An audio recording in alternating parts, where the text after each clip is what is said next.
So hello welcome to study classes. तो जैसा कि हमने फिर से नया बैच शुरू कर दिया है, एक्सरसाइज 1.1 हमने देख लिया, कंप्लीट कर लिया। एक्सरसाइज 1.2 की बारी है अब। सो एक्सरसाइज 1.1 में मैंने आप लोगों को इस चैप्टर का इंट्रो बता दिया था, परिचय दे दिया था कि किससे रिलेटेड होने वाला है एंड यूक्लिड विभाजन, फिर बहुत सारी चीज़ों पे हमने चर्चा कर चुके हैं। तो अगर आप लोग वो वीडियो नहीं देखे हैं तो सबसे पहले वो वीडियो देख लीजिए, इंट्रो जानना बहुत ज़रूरी है। तो आज हम लोग एक्सरसाइज 1.2 शुरुआत करने वाले हैं। आप लोगों के पास कोई भी अच्छा आइडिया हो कि दीदी आप इस तरीके से वीडियो बनाइए या फिर इस तरीके से, तो आप लोग कमेंट बॉक्स में कमेंट कर सकते हो। कोई भी दिक्कत हो तो भी कमेंट कर सकते हो और वीडियो को लाइक करना ना भूलना। अब चलो आगे बढ़ते हैं, ठीक है।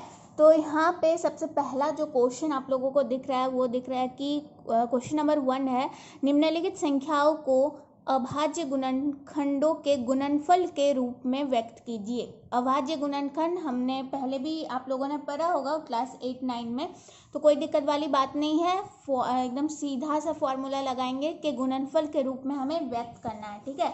तो अभाज्य गुणनखंड, तो सबसे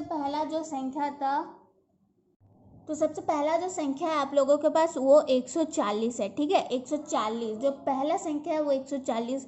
तो हम लोग ये कोशिश करते हैं कि सबसे पहले छोटी संख्या देखें जिससे ये संख्या विभाजित हो। तो सबसे छोटी संख्या 2 से तो विभाजित हो जाएगी, तो 2 सत्ते कितना हो जाएगा, 14, 0 70 हो गया, ठीक है। फिर 2 से विभाजित हो जाएगी, 70 भी विभाजित हो जाएगी। बस एकदम सीधा सा फॉर्मूला लगाना है, ज़्यादा दिमाग नहीं लगाना है। फिर ये 2 से विभाजित नहीं होगी, 3 से भी नहीं होगी, 4 से भी नहीं होगी, 5 से हो जाएगी। तो 5 सत्ते 35 हो गया। एकदम सीधा सा है, कोई बड़ी बात नहीं है। लेकिन कहा गया है कि अभाज्य गुणनखंडों के गुणनफल के रूप में व्यक्त कीजिए। तो गुणनफल के रूप में हमें व्यक्त करना है, तो लिखेंगे 140 बराबर 2 इंटू 2 इंटू 5 इंटू 7, क्योंकि इन चारों को गुना करेंगे तो 140 आएगा। तो अब 140 को हम लोग लिख सकते हैं 2 पर स्क्वायर इंटू 5 इंटू 7। बहुत इजी है, बन गया, कोई बड़ी बात नहीं है। बस आप लोगों को समझना है एक बार, और 1-2 बार रिवीजन मारेंगे आप लोग तो एकदम बिल्कुल क्लियर हो जाएगा। दूसरा जो संख्या था 156 था, ठीक है।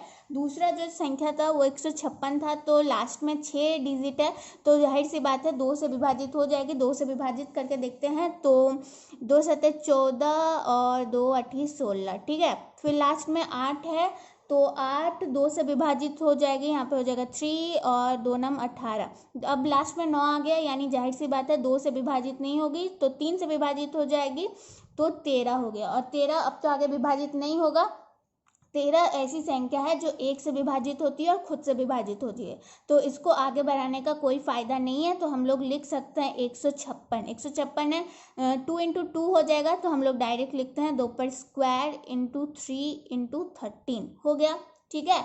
चलो अब आगे बढ़ते हैं तीसरे पार्ट पे। तो यहाँ पे जो संख्या है 3825, लास्ट में 5 है, ठीक है। लास्ट में 5 है, तो 2 से विभाजित नहीं होगी। एक मिनट में फोकस बैठा देती हूँ। तो 3825 है, तो 2 से विभाजित नहीं होगा, 3 से विभाजित हो जाएगा क्या, देख लेते हैं एक बार। विभाजित हो जाना चाहिए। पहले तो 1 हो जाएगा, फिर 6 3 दूनी 6 3 7 और यहाँ पे हो गया 5, ठीक है। 5 हो गया ना, हाँ 5 हो जाएगा। चलो अब आगे बढ़ते हैं। ये फिर 3 से विभाजित हो जाएगा, 3 तो 3 4 12 हो जाएगा, 2 हो जाएगा, 5 हो जाएगा। और 5 है लास्ट में, तो हम लोग इसको 5 से डिवाइड कर सकते हैं आसानी तौर पर। 5 8 40, 5 5 25, फिर 5 से डिवाइड करते हैं तो 5 1 हो जाएगा, और यहाँ पे हो जाएगा 5 7 35 17, ठीक है। तो अब इसको हम लोग गुणनफल के रूप में लिखेंगे। 3825 को हम लोग क्या लिख सकते हैं, 3 इंटू 3 है, तो 3 पर घात 2 लिखेंगे, 5 पर घात 2 लिखेंगे, 5 इंटू 5 है और 17 हो गया, गुणनफल के रूप में हमने व्यक्त कर दिया है। ठीक है, कहीं भी दिक्कत होता है तो कमेंट बॉक्स में आप लोग बेझिझक कमेंट कर सकते हो, और वीडियो अगर पसंद आ रही हो तो लाइक करना ना भूले। आप लोग मेरे साथ मेरे इंस्टा में भी जुड़ सकते हो, डिस्क्रिप्शन में जो है वो लिंक मिल जाएगा इंस्टा का। कुछ भी प्रॉब्लम होता है या फिर दूसरे वीडियो का लिंक चाहिए होगा तो वहाँ भी आप लोग कॉन्टेक्ट कर सकते हो। तो चौथा जो आप लोग के पास संख्या था वो है 5005। 5005 है तो 5 से डिवाइड करेंगे, यहाँ पे हो जाएगा 1001। ठीक है, 001 हो गया। फिर हम लोग इसको 5 से तो डिवाइड होगा नहीं, तो 7 से डिवाइड करके देखते हैं। तो यहाँ पे हो जाएगा 143 हो जाएगा, और एक बार डिवाइड हो जाएगा 11 से तो 13 हो गया। तो अब इसको गुणनफल के रूप में लिखना है, तो हम लोग लिख सकते हैं 5 × 7 × 11 × 13 हो गया ना। और लास्ट जो आप लोगों के पास संख्या बचा है 5 जो पार्ट है आप लोगों का, उसको भी अभाज्य गुणनफल के रूप में हमें व्यक्त करना है। कितनी संख्या है? 7429। तो आप लोग कर सकते हो, ये खुद कर सकते हो। 7429 तो 7 से डिवाइड हो जाएगा, पहले 7 से डिवाइड हो, ये 17 से डिवाइड हो जाएगा 17 से, फिर बच जाएगा 437, तो वो फिर 19 से डिवाइड हो जाएगा। ठीक है, 19 से डिवाइड हो जाएगा, और लास्ट में बच जाएगा 23। ठीक है, लास्ट में 23 बच जाएगा, तो 17 × 19 × 23 हो जाएगा इसका। तो ये आप लोग खुद बना सकते हो, क्योंकि मैंने यहाँ पे चारों पार्ट आप लोगों को समझा दिया। तो यहाँ पे एक्सरसाइज 1.2 का क्वेश्चन नंबर 1 बिल्कुल आसानी से कंप्लीट हो जाता है। ठीक है, चलो अब आगे बढ़ते हैं। और दिक्कत होती है तो आप लोग कमेंट बॉक्स में कमेंट करना। पुराने वीडियोस में भी मैंने बहुत अच्छे से समझाए हैं, तो अगर इसमें समझ नहीं आता तो मैं आप लोगों को पुराने वीडियोस के लिंक, यानी जो पिछले वाला बैच था हमारा, उसके वीडियोस लिंक आप लोगों को प्रोवाइड करवा दूंगी। लेकिन लगता नहीं है कि आप लोगों को समझ में नहीं आएगा, क्योंकि मैंने बहुत अच्छे से समझा दिया। अब चलो आगे बढ़ते हैं। अब आगे बढ़ेंगे क्वेश्चन नंबर 2। ठीक है, क्वेश्चन नंबर 2 पूर्णांकों के, क्वेश्चन नंबर 2 में क्या है कि पूर्णांकों के निम्नलिखित युग्मों के एचसीएफ और एलसीएम ज्ञात कीजिए। यहाँ पे दो संख्याएं दी गई है, 26, 91, 510, 92, 336 और 54।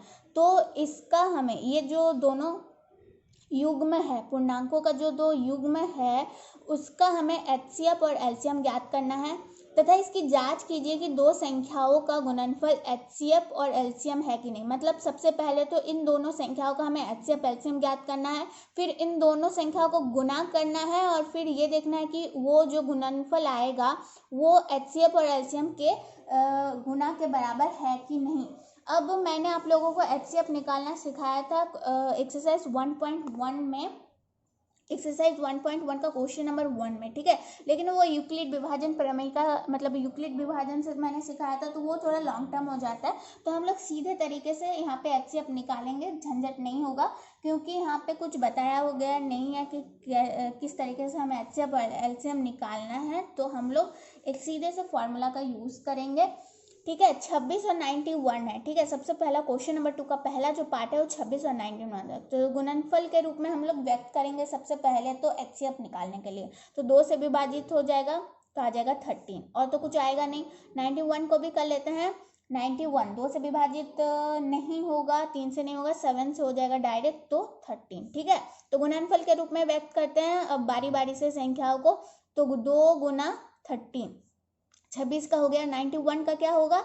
7 × 13, 7 × 13। अब एचसीएफ क्या होगा? एचसीएफ वही होगा जो गुणनफल में सेम आएगा, गुणनफल में जो सेम संख्या होगी। यहाँ पे सेम संख्या क्या है? 13।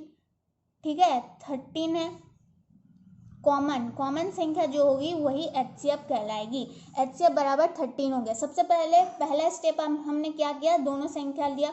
अब दोनों संख्या को हमने गुणनफल विधि से, मतलब अभाज्य गुणनखंड किया, और फिर उसको गुणनफल के तौर पे लिखा। दोनों ही संख्या को, 26 को 2 × 13, 91 को 7 × 13। अब गुणनफल में हमें जो कॉमन संख्या मिली वो एचसीएफ कहलाएगी। ठीक है, ये आप लोगों ने क्लास 8-9 में भी सीखा होगा। अब एलसीएम की बारी। ठीक है, एलसीएम में हमें क्या करेंगे? हम पहले HCF के संख्या को लेंगे, HCF के संख्या को लेंगे तो 13 है।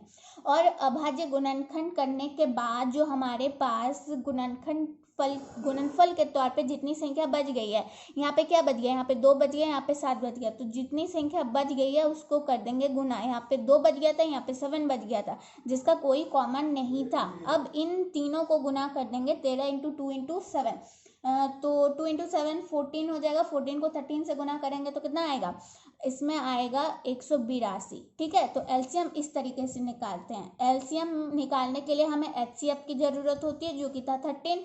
फिर हम वो संख्याओं के अभाज्य गुणनखंड के तौर पे जो संख्याएं बच गई है जिसका कोई कॉमन नहीं था उसको भी हम लोग इसमें गुना कर देते हैं और आ गया 182। ठीक है, फिर क्वेश्चन में क्या कहा गया था और एक बार मैं समझा देती हूँ आप लोगों को कि HCF और LCM ज्ञात कीजिए तथा इसकी जांच कीजिए कि दो संख्याओं का गुणनफल, ठीक है, दो संख्याओं का गुणनफल HCF और LCM है कि नहीं। दो संख्या क्या था, दो संख्या था 26 और 91। दो संख्या का गुणनफल HCF इंटू LCM के बराबर होता है कि नहीं। HCF है 13 और LCM है 182। ठीक है, चलो, तो अगर 26 इंटू 91 करेंगे तो आएगा 2336 आएगा। ठीक है, 2336 आप लोग गुना करके देख सकते हैं। और 13 इंटू 182 करेंगे तो भी 2336 ही आएगा। तो हम लोग लिख सकते हैं कि अतः दो संख्याओं का गुणनफल बराबर है। यहाँ पे मैं लिख देती हूँ एक बार, दोबारा से आप लोग खुद लिख सकते हैं कि अतः दो संख्याओं का गुणनफल, आप लोग लिखे पूरा, संख्या को आप लोग पूरा लिखे, मैं यहाँ पे सिर्फ शॉर्टकट में लिख रही हूँ। अतः दो संख्या का गुणनफल बराबर है HCF और LCM का, आप लोग पूरा लिख सकते हैं। ठीक है, तो इस तरीके से ये बनेगा। आप लोगों ने जैसे समझ लिया है, अगर समझ लिया तो बहुत ही आसान है, बस स्टेप आप लोगों को याद रखना है कि किस तरह से होगा। कॉन्सेप्ट अगर आप लोग समझ जाते हैं तो कोई दिक्कत नहीं आने वाली है मेरे हिसाब से तो। ठीक है, चलो अब दूसरे पार्ट पे चलते हैं। दूसरा जो पार्ट था तो कितनी संख्या थी, दो संख्या थी 510 और 92। मान लो अगर यहाँ पे कोई और संख्या होती, 3 संख्या होती तो भी कोई दिक्कत नहीं थी। गुणनफल के बाद, मतलब अभाज्य गुणनखंड के बाद जो तीनों के गुणनफल में जो संख्या आती कॉमन वो HCF हो जाती। ठीक है, चलो अब आगे बढ़ते हैं। चलो, तो पहली संख्या क्या है यहाँ पे, तो 510 है। सबसे पहले इसका अभाज्य गुणनखंड विधि से गुणनफल लिखते हैं। तो यहाँ पे है 0, तो 2 से विभाजित हो जाएगा यहाँ पे, तो आ जाएगा 225। ठीक है, 225 है, तो 5 है लास्ट में, 2 से विभाजित नहीं होगा। 3 से विभाजित करके देखते हैं एक बार, तो 3 से विभाजित हो जाएगी ना, एक मिनट रुक जाओ, 3 से विभाजित हो जाएगी यहाँ पे, तो 225 है सबसे पहले, तो 8 से करते हैं और लास्ट में क्या आ जाएगा, 5 आ जाएगा। 5 आ जाएगा, 5 से विभाजित करके देखते हैं, 17 आ गया, 17 आ गया। अब 92 की बारी है। 92 को भी सेम तरीके से लिखेंगे, अभाज्य गुणनखंड करेंगे, 2 से विभाजित हो जाएगा, 2 छड़े 8 और 2 छके 12, 2 से हो जाएगा, 2 दूनी 4, 2 तिया 6, 23 है। ठीक है, 23 से, तो अब 23 संख्या को किसी भी संख्या से विभाजित नहीं होगी, तो इसको इतना ही रहने देते हैं फिलहाल।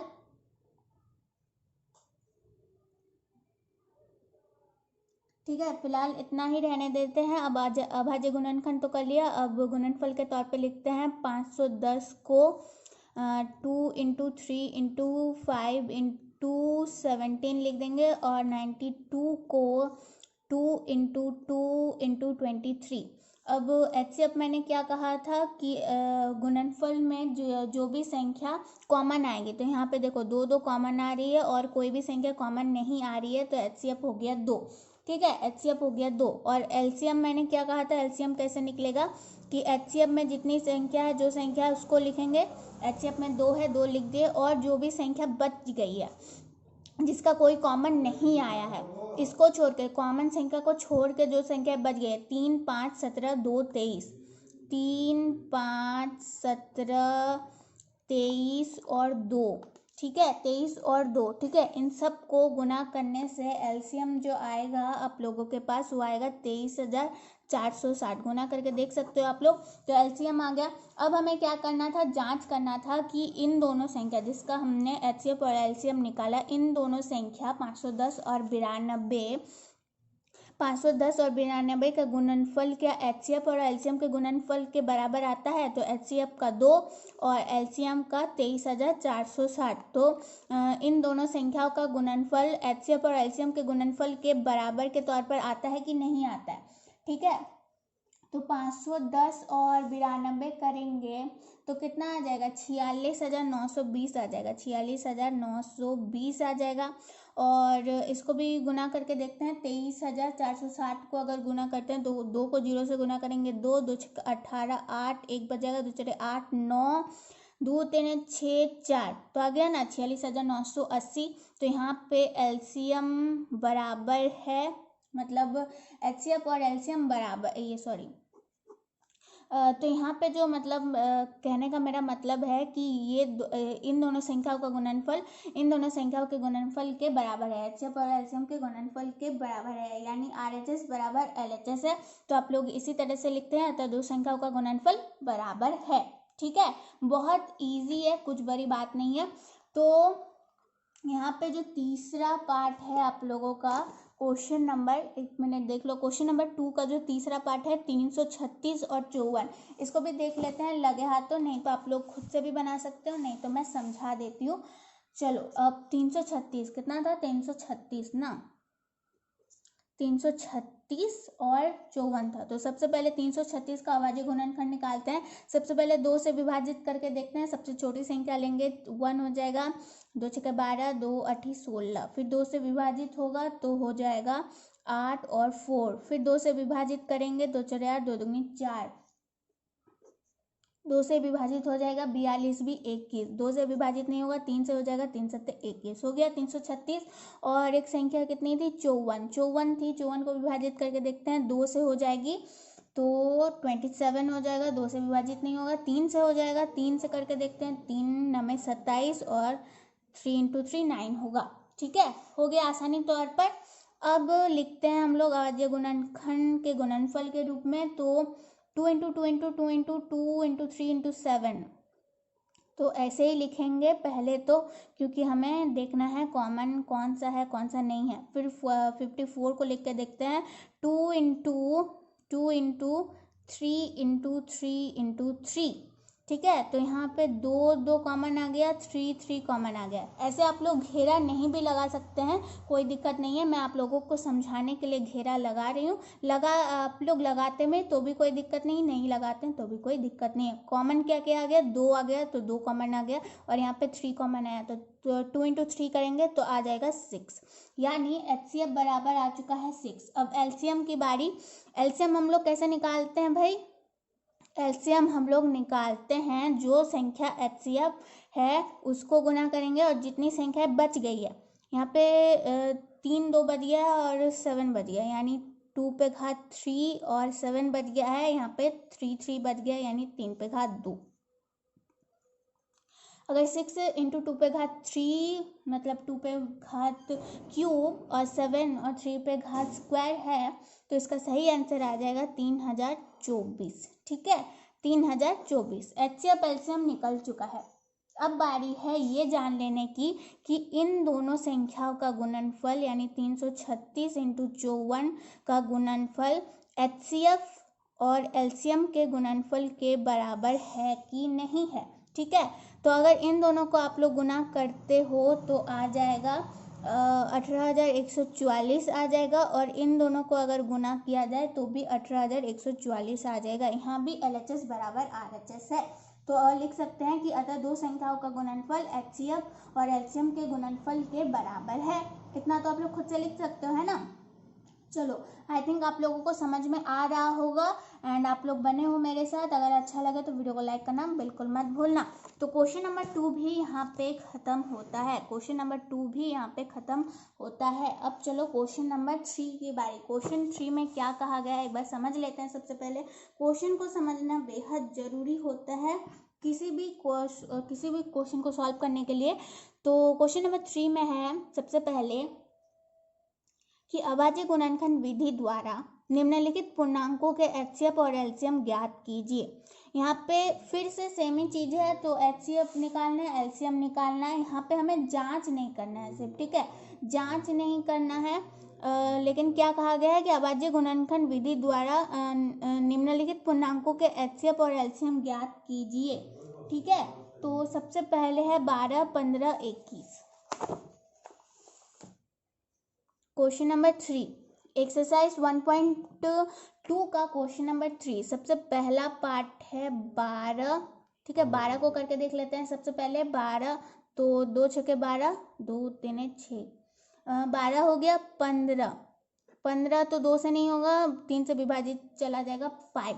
21 2 से नहीं होगा, तो अब अभाज्य गुणनखंड तो हो गया। अब गुणनफल के तौर पे लिखते हैं। 12 को हम लोग क्या लिख सकते हैं, 2 इंटू 2 इंटू 3, 2 इंटू 2 इंटू 3। 15 को हम लोग क्या लिख सकते हैं, 15 को 3 इंटू 5। 21 को क्या लिख सकते हैं, 21 को 3 इंटू 7। सबसे पहले हमें क्या निकालना है, एचसीएफ निकालना है। एचसीएफ और एलसीएम निकालने के लिए कहा गया है, तो मैंने क्या कहा है, कॉमन संख्या, कॉमन यहाँ पे 3 है, 3 है, 3 है, कॉमन संख्या 3 है ना, तो हो गया 3। और एलसीएम निकालने के लिए हम लोग क्या करते हैं, जो एचसीएफ है उसको लेते हैं, और जो जो संख्या बच गई है, 2 2 बच गई है, यानी 2 का स्क्वायर, और 5 इंटू 5 7 35, तो 35 लिख सकते हैं हम लोग। यहाँ पे कोई दिक्कत वाली बात नहीं है, तो हो गया। तो एलसीएम कितना हो जाएगा, एलसीएम हो जाएगा यहाँ पे 420। कितना हो गया, एलसीएम 420। एचसीएफ हो गया 3 और एलसीएम हो गया 420। ठीक है, हो गया पहला पार्ट, कोई दिक्कत नहीं है। एचसीएफ एलसीएम निकालना है, यहाँ पे हमें जांच नहीं करनी है। क्वेश्चन नंबर 2 में जांच करना था। क्वेश्चन पार्ट 2 में देखिए, एक्सरसाइज 1.2 का क्वेश्चन नंबर 3 का पार्ट 2 17 है। सबसे पहले 17, तो 17 देखिए, 17 एक ऐसी संख्या है जो सिर्फ 1 से विभाजित होती है या फिर 17 से विभाजित होती है, तो 1 से विभाजित करके हम लोग दिखा देते हैं। 23 का भी एक ही हाल है, सिर्फ 1 से या 23 से विभाजित होगी, और 29 का भी सेम हाल है। तो इस तरीके से हम लोग दिखा सकते हैं, आप लोगों को दिखाना है इस तरीके से, ऐसे कहना नहीं है कि हमें तो पता है कि 1 से विभाजित होगी, 17 से विभाजित होगी, तो आप लोगों को कहना होगा फिर हम लोग करें क्यों, लेकिन ऐसा हमें दिखाना पड़ता है। ठीक है, तो 17 को लिखेंगे 1 इंटू 17, 23 को लिखेंगे 1 इंटू 23, और 29 को लिखेंगे 1 इंटू 29। अब हमें पता है कि एचसीएफ जो होती है वो गुणनखंड का जो कॉमन होता है वो होता है, यहाँ 1 है 1 है 1 है, तो एचसीएफ में 1 लिख देते हैं। ठीक है, आप लोगों को मतलब कंफ्यूज नहीं होना कि आगे कैसे होगा नहीं होगा। अब क्या क्या बच गया, एचसीएफ में है 1 लिखते हैं, 17 23 और 29 बच गया, 17 23 और 29 बच गया। तो इन तीनों को गुना करेंगे 17 23 और 29 को, तो कितना हो जाएगा, 11,339। ठीक है, यहाँ पे एचसीएफ निकल गया, यहाँ पे एलसीएम निकल गया। बहुत इजी है क्वेश्चन। जो पार्ट 3 आप लोगों का, क्वेश्चन 3 का जो पार्ट 3 है, तो पार्ट 3 को भी देख लेते हैं। 8 9 25, हालांकि बहुत इजी है, बनाने की कोई ज़रूरत नहीं है, लेकिन फिर भी मैं समझा देती हूँ। 2 4 8 हो जाएगा, 2 दूनी 4 हो जाएगा, हो गया 8 का। 9 को अभाज्य गुणनखंड करते हैं, तो 3 इंटू 3, आगे बढ़ाने की कोई ज़रूरत नहीं है।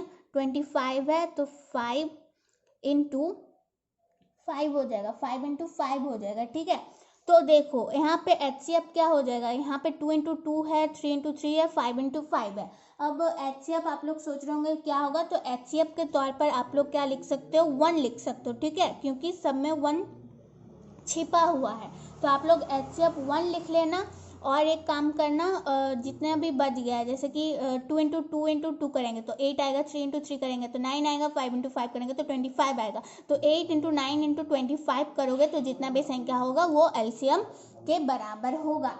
तो ये आप लोग चीज़ खुद कर सकते हो। ठीक है, इसमें कोई बड़ी बात नहीं है। तो यहीं पे हमारा क्वेश्चन नंबर 3 भी खत्म होता है। अब चलो आगे बढ़ते हैं, बिना किसी टाइम वेस्ट किए हुए। कहीं भी दिक्कत होता है कमेंट बॉक्स में कमेंट कर सकते हो, इंस्टा में भी मेरे साथ जुड़ सकते हो, डिस्क्रिप्शन में लिंक मिल जाएगा। चलो, एचसीएफ 306 657 का 9 दिया है, यानी अब तक हम लोग जो एचसीएफ निकाल रहे थे ठीक है। HCF हम लोग अभी तक जितना निकाल रहे थे कि दो संख्याओं का HCF निकालना है हमें, यहाँ पे ऑलरेडी दिया गया है कि दो संख्या है 306 और 657 है, इसका HCF 9 दिया है, यानी अभाज्य गुणनखंड में ये जो संख्या है ये कॉमन है। LCM 306 और 657 का ज्ञात कीजिए। ठीक है, चलो HCF, चलो क्वेश्चन नंबर 4। तो यहाँ पे HCF दिया हुआ है, HCF, ठीक है, HCF दिया हुआ है ना, HCF दिया हुआ है। HCF ऑफ 306 और 657 का HCF हमारे पास दिया हुआ है 9। हमें क्या निकालना है, हमें निकालना है LCM ऑफ, यानी LCM 657 और 306 का हमें LCM निकालना है। तो यहाँ पे लिख देते हैं क्वेश्चन मार्क। ओके, तो हमें LCM निकालना है 306 और 657 का। अब चलो क्वेश्चन नंबर 2 पे चलो। क्वेश्चन नंबर 2 पे मैंने क्या एक बार लिखा था कि दोनों जो संख्या हो गई, मान लो दोनों संख्या x है और y है, दोनों संख्याओं का गुणनफल इन दोनों संख्याओं के HCF और LCM के गुणनफल के बराबर होता है। दोनों संख्या है, उन दोनों का गुणनफल इन दोनों के HCF और HCF के LCM होगा ना, LCM के बराबर होता है। तो हमारे पास दोनों संख्या है, x 306 है, y है 657, दोनों संख्या है, HCF भी 9 है, बस हमें LCM निकालना है। ठीक है, तो हम लोग क्या नहीं निकाल सकते हैं, बड़ी आसानी तरीके से निकाल सकते हैं। दोनों संख्या क्या है, 306 इंटू 657, इन दोनों का गुणनफल जो क्या होगा वो HCF और LCM के गुणनफल के बराबर होगा, LCM। तो हम लोग ये समीकरण लिख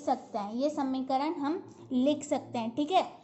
तो कैसे आया ये तो मैंने आप लोगों को समझा दिया। क्वेश्चन नंबर 2 में चले जाइए, वहाँ पे थोड़ा कॉन्सेप्ट समझ लीजिए कि दोनों संख्याओं का गुणनफल उसके HCF और LCM के गुणनफल के बराबर होगा। ठीक है, तो 306 और 657 है, हमें LCM निकालना है, तो हम लोग लिख सकते हैं 306 और 657, ये जो 9 है ये गुना में था, ये भागा में आ जाएगा और LCM यहाँ पे हो जाएगा। अब 306 और 9 है, तो 306 को 9 से तो विभाजित करेंगे तो कितना आ जाएगा, यहाँ पे आ जाएगा 34। ठीक है, अब 34 को 657 से अगर गुना किया जाए तो आ जाएगा 22,338। तो LCM बराबर हो गया 22,338। कितना इजी था, शॉर्ट में बन गया। बस आप लोगों को ये मतलब समीकरण कैसे आया, कॉन्सेप्ट इसका समझना था, नहीं तो फिर बाद में दिक्कत हो सकती है आप लोगों को। हालांकि मैंने समझा दिया 2-3 बार, आप लोगों को समझ आ जाना चाहिए। कहीं भी दिक्कत होता है कमेंट बॉक्स में कमेंट करो। ठीक है, चलो क्वेश्चन नंबर 1, 2, 3, 4 कंप्लीट हो जाता है। प्रश्न नंबर 1.2 से अगर कहीं भी दिक्कत है तो बोलना जरूर। चलो क्वेश्चन नंबर 5 देख लेते हैं। तो क्वेश्चन नंबर 5 में है कि जांच कीजिए कि क्या किसी प्राकृत संख्या n के लिए संख्या 6n अंक 0 पर समाप्त हो सकती है क्या, 0 पर समाप्त हो सकती है क्या। मैंने आप लोगों को समझाया था प्राकृत संख्या और कुछ संख्याओं के बारे में बताया था, वास्तविक संख्या क्या है, पूर्ण संख्या कौन सी होती है कौन सी नहीं होती है, वो सब मैं समझा चुकी हूँ। तो क्या करना है कि जांच करना है कि किसी प्राकृत संख्या n के लिए संख्या 6 पर घात n अंक 0 पर समाप्त हो सकती है क्या, यानी उसका लास्ट डिजिट जो है, लास्ट मतलब लास्ट जो अंक है वो 0 हो सकती है क्या 6n के लिए। ठीक है, इसको कैसे सॉल्व करेंगे तो देख लीजिए। हालांकि ये क्वेश्चन इतना इम्पॉर्टेंट तो है नहीं, लेकिन हमें फिर भी समझ लेना जरूरी है। तो क्वेश्चन नंबर यहाँ पे कितना है, क्वेश्चन नंबर है 5। प्राकृत संख्या, ठीक है, प्राकृत संख्या जितने भी संख्या है 1, 2, 3, 4, 5 जितने भी अनगिनत संख्या है, ठीक है, तो 6n क्या कहा गया था, 6n यानी 6 पे घात कोई संख्या, तो 6 पे घात 2 ले लेते हैं, 6 पे घात 2 ले लेते हैं। n यहाँ पे जो आप लोग n दिख रहा था आप लोगों को 6 पे घात n किसी भी संख्या को यानी किसी प्राकृत संख्या को प्रदर्शित करती है। तो प्राकृत संख्या 1, 2, 3, 4, 5, 6, 7 जितना भी लो, तो 6 पे घात 2, तो 6 इंटू 6 कितना हो जाएगा 36 हो गया। लास्ट में कितना डिजिट आया 6 आया, ठीक है। इसमें तो लास्ट में 6 डिजिट आया। अब दूसरे देख लेते हैं, 6 पे घात 3 देख लेते हैं। तो 6 इंटू 6 इंटू 6, तो 36 में अगर 6 गुना किया जाए तो यहाँ पे क्या आ जाएगा 216। तो लास्ट में फिर से 6 आया, 6 पे घात 4 करके अगर देखेंगे तो आ जाएगा 1296। फिर से लास्ट में 6 आया। तो क्या कहा गया था कि 6 पर घात n 0 पर समाप्त हो सकती है क्या, यानी 0 अंक पे समाप्त हो सकती है क्या। क्वेश्चन को और एक बार मैं समझाती हूँ कि किसी प्राकृत संख्या n के लिए 6 पर घात n अंक 0 पर समाप्त हो सकती है, यानी लास्ट में जो 0 आ सकती है। लेकिन यहाँ पे हम लोग जो भी संख्या ले रहे हैं, जो भी प्राकृत संख्या घात पे ले रहे हैं, हमारे पास लास्ट में 6 ही आ रहा है। तो हम लोग लिख सकते हैं कि अतः 0 पर समाप्त नहीं हो सकती, बस। और कुछ करने की हमें ज़रूरत नहीं है, ठीक है। हालांकि ऐसे क्वेश्चन एग्जाम में नहीं पूछे जाते हैं बेसिकली, लेकिन अगर पूछ लिया जाए, कोई भरोसा नहीं है भाई, पूछ लिया जाए तो हमें एकदम अपना पूरा 100% रिविजन करके रखना है, पूरा 100% देना है, ठीक है। चलो व्याख्या कीजिए कि 7 इंटू 11 इंटू 13 प्लस 13 और 7 गुना 6 गुना 5 गुना 4 गुना 3 गुना 2 गुना 1 प्लस 5 भाज्य संख्या क्यों है भाई। चलो यहाँ पे समीकरण है, ये दोनों समीकरण लिखेंगे और भाज्य संख्या क्यों है ये हम लोग थोड़ा देख लेते हैं। पूछा गया है कि भाज्य संख्या क्यों है, तो आखिर क्यों है देख लेते हैं।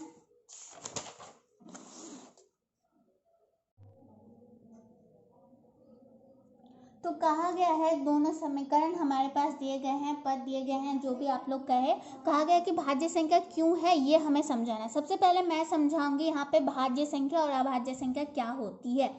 तो लाइक हम लोग ले लेते हैं, सबसे पहले मान लेते हैं 3।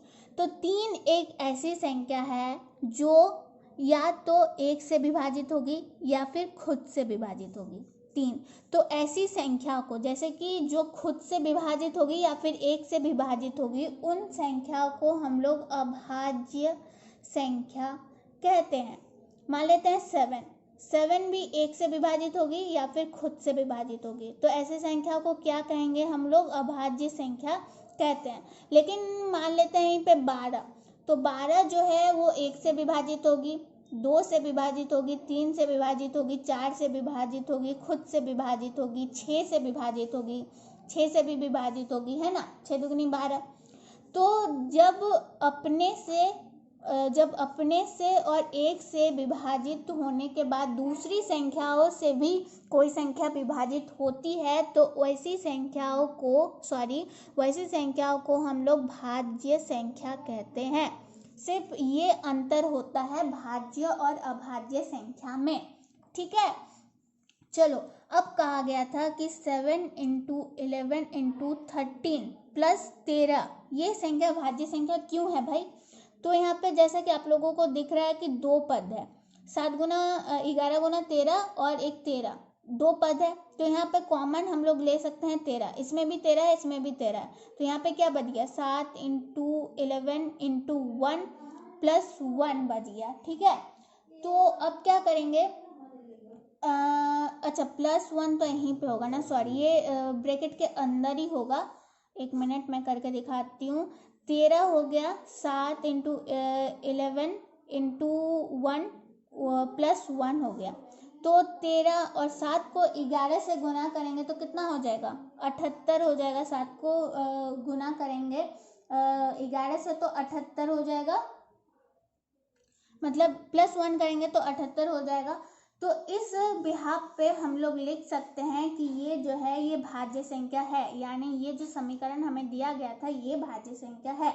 अब यहाँ पे और एक समीकरण था हमारे पास, 7 गुना 6 गुना 5 गुना 4 गुना 3 गुना 2 गुना 1 प्लस 5, तो यहाँ भी 2 पद है, तो यहाँ भी 5 है, यहाँ भी 5 है, कॉमन हम लोग यहाँ पे निकाल सकते हैं 5। तो क्या क्या बच गया 7 into 6 into 4 into 3 into 2 into 1 plus 1, तो 5 और 7 गुना 6 गुना 4 गुना 3 गुना 2 करेंगे तो यहाँ पे आ जाएगा 1008 आ जाएगा। और 1008 में 1 को गुना करेंगे तो 1009 आ जाएगा। देखो यहाँ पे आ रहा है ना, तो इस बिहाफ पे हम लोग कह सकते हैं कि ये भाज्य संख्या है।